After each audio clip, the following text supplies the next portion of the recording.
Our गुमन और चौधरी गुलाम हुसैन साहब आपको खुशामदीद कहते हैं। नाज़रीन, कल नेशनल असम्बली का आखिरी इजलास, मौजूदा जो असम्बली है उसका आखिरी इजलास शुरू हो गया है। इतलात यही है कि ये इजलास चलेगा 8 अगस्त तक, और 8 अगस्त को असम्बली को तहलील करने के हवाले से मोहतरम प्राइम मिनिस्टर साहब जो लीडर ऑफ द हाउस हैं उनकी तरफ से एक समरी चली जाएगी प्रेसिडेंट को, और विद इन 48 आवर्स प्रेसिडेंट साहब अगर उसी दिन साइन कर दें तो उसी वक्त असम्बली तहलील हो जाएगी। अगर वो असम्बली तहलील नहीं करते तो आइन के मुताबिक जो एक तरीकाकार है कि विद इन 48 आवर्स 48 घंटे के बाद जो है वो असम्बली तहलील कर दी जाएगी, तहलील हो जाएगी। उसके बाद जो नए जो इंतखाबात का शाखसाना डल जाएगा और फिर जो भी तारीख इलेक्शन कमीशन ऑफ पाकिस्तान तय करेगा वो इलेक्शन हो जाएंगे। वो नवंबर में होते हैं, अक्टूबर में होते हैं, ये इलेक्शन कमीशन ऑफ पाकिस्तान को डिस्कस करना है। लेकिन नाज़रीन, आज जिस स्टोरी के ऊपर हम आपको लेके जा रहे हैं ये बड़ी अहमियत की हामल है। मेरे सामने डॉन न्यूज़पेपर की लीड स्टोरी है नाज़रीन। उसके ऊपर क्या लिखा हुआ है, एक तो ये हुआ है कि कल जो कानून साजी की गई है, ये देख लें, hasty legislation March first sitting of the farewell national assembly session के आखिरी जो इजलास है मौजूदा नेशनल असेंबली का, उसके दौरान ना बड़ी जल्दी में जो है वहां पे कानून साजी की गई। नाज़रीन, आप हैरान होंगे, परेशान होंगे, ये आपकी मर्जी, हैरान हूं या परेशान ना हूं, लेकिन मेरे लिए ये एक बहुत बड़ा वाकया हुआ है कल कि हाउस के अंदर नाज़रीन वहां पे जितने रिपोर्टर्स मौजूद थे, ये स्टोरी पढ़ें, उसके अंदर भी लिखा हुआ है। आप किसी रिपोर्टर से बात कर रहे हैं कि टोटल जो नेशनल असेंबली का हाउस है उसके मेंबरान की तादाद 342 है, 342 है। कल जब ये कानून साजी हो रही थी उस दौरान जो है करीबन लगभग 1 दर्जन से 2 दर्जन के दरमियान लोग मौजूद थे। 2 दर्जन मतलब 24 से ज्यादा लोग नहीं थे, कुछ लोग आ रहे थे जा रहे थे, लेकिन मैक्सिमम तादाद जो है ये स्टोरी बताती है और मुख्तलिफ हमने भी अपने रिपोर्टर से भी बात की है, वो 24 लोगों से ज्यादा नहीं थे। हाउस का जो काम है उसको चलाने के लिए जो कोरम है, मिनिमम नंबर ऑफ जो अरकान की वहां पे मौजूदगी होना बड़ा जरूरी है, वो 86 है, 86 लोगों का होना जरूरी है। लेकिन उसके लिए जरूरी ये भी है कि वहां पे कोई बंदा, अल्लाह का बंदा, कोई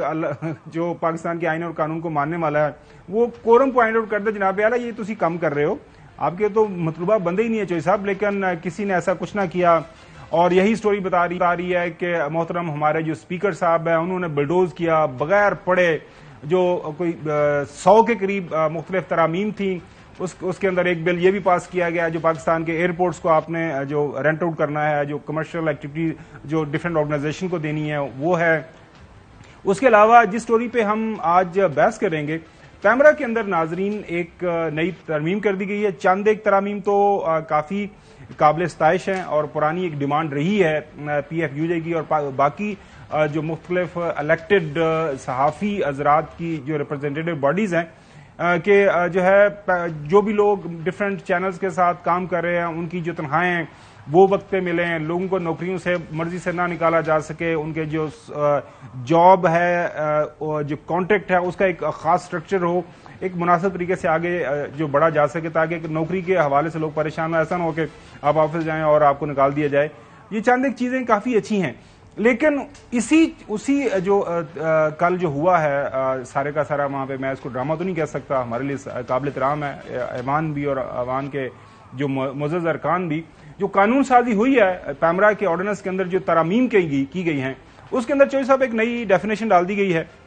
अब डेफिनेशन डिस इन्फॉर्मेशन और मिस इन्फॉर्मेशन की भी उन्होंने कर दी है, और वो क्या होगी डिस इन्फॉर्मेशन और मिस इन्फॉर्मेशन की, कोई ऐसी जो मैं पढ़ रहा था कि जब भी अगर फर्ज करें कोई ताकतवर हल्का हुकूमत मिनिस्टर कोई अगर ये समझेगा कोई खबर आपने उनके हवाले से की है तो जनाब आला वो उसको मिस इन्फॉर्मेशन या डिस इन्फॉर्मेशन का जो है उसके ऊपर टैग लगाएगा, उसको फ्लैग करेगा और आपके ऊपर मुकदमा कर देगा, आपके खिलाफ सूट कर सकते हैं। ये सारा को सारा मामला हुआ है। PFUJ के सीनियर रहनुमा, उनके फाइनेंस सेक्रेटरी लाला असद पठान साहब हमेशा जब इस तरह की कानून साजी होती है उनको अपने प्रोग्राम में हम शामिल करते हैं, उनके पास भी जाते हैं। तो चौधरी साहब मुझे ये बताइएगा, आपका माशाल्लाह दहाइयों का तजर्बा है सहाफत का, तो ये क्यों आप ये डिस इन्फॉर्मेशन और मिस इन्फॉर्मेशन फैलाते रहे और हुकूमत को क्यों ये इस तरफ जाना पड़ गया? नहीं, आप मुझे पहले तो ये बताएं कि ये हुकूमत चाहती क्या है? तमाम अदारे बंद कर दे। असम्बली तकरीबन बंद ही थी, جب آدھی اسمبلی غائب تھی تو وہاں جو اشر انہوں نے کیا ہے 15 مہینے اور 15 دن میں وہ آپ کے سامنے ہے. اس کے بعد آج کل جو آپ نے قانون انہوں نے پاس کیا اپنی طرف سے وہاں بندے موجود ہی نہیں تھے, بجٹ پر بھی بندے نہیں تھے. اچھا قانون پڑھا بھی نہیں گیا کہ کیا ترامیم کر رہے ہیں ایز ریڈ اسپیکر ماشاءاللہ ہمارے جو ہے راجہ پرویز اشرف صاحب یہ قیمت دینی پڑتی ہے ان چیزوں کی. یہ کل جب ان کے ساتھ ہوگا نا اشر, ان کی خبریں نہیں چلیں گی, جب ان کا بات نہیں سنی جائے گی تو پھر یہ روئیں گے ہاتھ, جس کو پنجابی کہتے ہیں ہاتھ لا کے پھینکیں گے کہ ساڑھے نو کی ہو گیا. تو دس از ناٹ ایکسیپٹیبل. یہ انہوں نے بدترین قسم کی آمریت جو ہے وہ مسلط کیا ہے پچھلے 15 مہینے اور 15 دن میں, اور ابھی ان کے پاس 15-20 دن ہے. اس میں کیا کریں گے, خدا گنجے نو ناخن نہ دبے. چلیں لالا کو جو لیتے ہیں پروگرام کے اندر, لالا اسد پٹھان صاحب بہت وقت دینے کے لیے یہ بتائیے گا کہ ماضی کے اندر جو اس طرح کی کوئی قانون سازی ہو, آپ لوگوں کو پی ایف یو جے کے نمائندوں کو اس کے اندر کو اس ڈسکشن میں لیا جاتا ہے, آن بورڈ لیا جاتا ہے. 2 سوال اٹھ رہے ہیں. ایک تو یہ کہ اگر یہ اتنا ہی زیادہ ضروری کام تھا تو یہ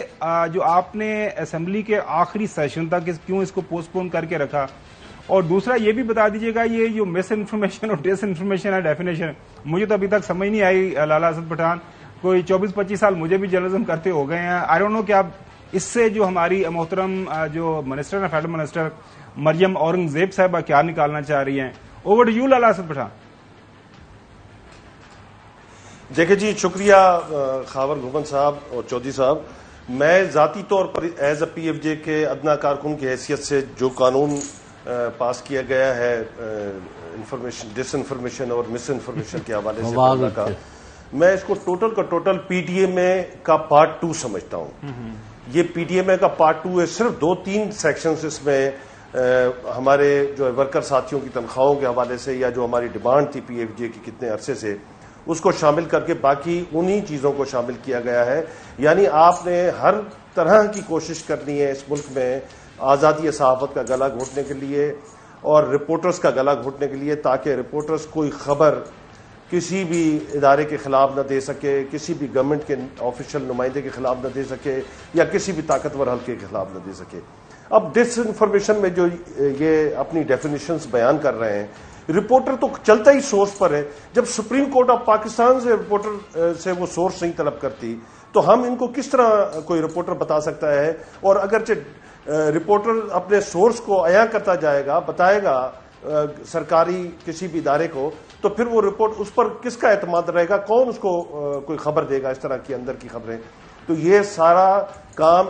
یہ اپنی نالائکیاں اور نااہلیوں کو روکنے چھپانے کے لیے پاکستان کی میڈیا کا گلا گھونٹ رہے ہیں, تاکہ حقائق جو ہے وہ پبلک تک نہ آ سکے, ان کے تمام وہ کارنامے عیاں نہ ہو سکے. اور بڑا افسوس اس بات پہ ہوتا ہے کہ جب خان صاحب کی گورنمنٹ کے دوران ہم پی ڈی ایم اے کا قانون جب چودھری صاحب لا رہے تھے تو اس وقت جب ہم احتجاج کر رہے تھے کلیریفائی کر دیں, تو یہ سارے کے سارے ہمارے ساتھ سڑکوں پہ بیٹھے ہوئے. لالا اسد پٹھان چودھری صاحب جب آپ نے کہا ہے تو فواد چودھری صاحب کا نام لیں, ہمارے پاس بھی چودھری صاحب بیٹھے ہوئے نا, مطلب یہ لوگ یہ نہ سمجھے کہ چودھری غلام حسین صاحب چودھری صاحب ہمارے خاور ہمارے چودھری صاحب جرنلسٹ ہیں اور فواد چودھری صاحب اس وقت منسٹر تھے اور پی ڈی ایم اے کا کالا قانون کے اصل میں ماسٹر مائنڈ وہی تھے. اور اب P D M A part 2 کا جو ماسٹر مائنڈ ہے وہ ہماری منسٹر اورنگزیب